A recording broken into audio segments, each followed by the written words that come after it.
وی سپیرتوب چې دی دا په دریو څیزونو کې دی، فی المرأة والدار والفرس، په ښځه کې او په کور کې او په اس کې سورلی کې.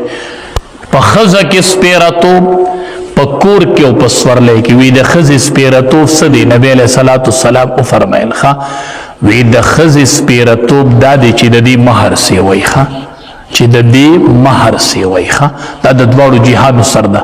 د ښځې سپیرتوب دا دی وی چې د دې مهر سیوی، او دا بد زبان دی، د دې نه خاوند هر ټیم ستړی او سر ترې نه ټکوي. او د کور سپیرتوب دا دی چې ګاونډي بد عملی. دا د کور سپیرتوب دی چې ګاونډي بد عمله، چې کور ګورې که نه نو ړومبې د ګاونډي تپوس کوه. شیخ سادي بابا رحمت الله علیه کور کتو چې کور له ورغې نو د هغې کور خواته یو یهودي و، هغه ورته ډېر صفتونه شروع کړو، دا کور داسې دی او دا داسې دی او دا داسې دی او دا داسې دی. ښه ګاونډي څوک دی؟ وی زه. نو بس دی دا سپیرتوب یې پوره دی که نه چې ته به مې ګاونډي که نه. د کور سپیرتوب چې دی هغه د ګاونډي بد اخلاقه ګاونډي دی. او د کور دویم سپیرتوب هغه تنګوالی دی، چې کور تنګي تنګ.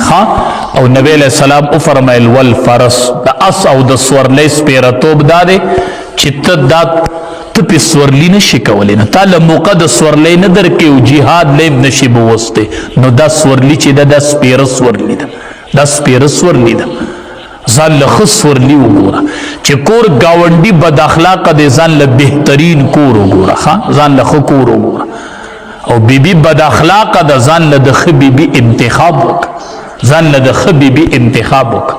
او د دواړو جهادو سردار نبی کریم صلی الله علیه وسلم وفرمایل ثلاثة حق علی الله عونهم، درې کسان داسې دي چې الله وایي زه به د دې امداد کوم.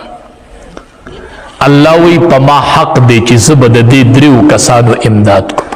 المکاتب الذي يريد الاداء والناکح الذي يريد العفاف والمجاهد في سبيل الله.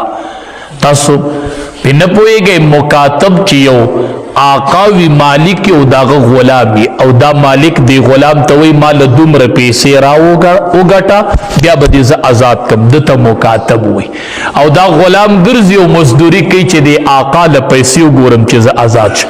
د دې کس الله امداد کوي.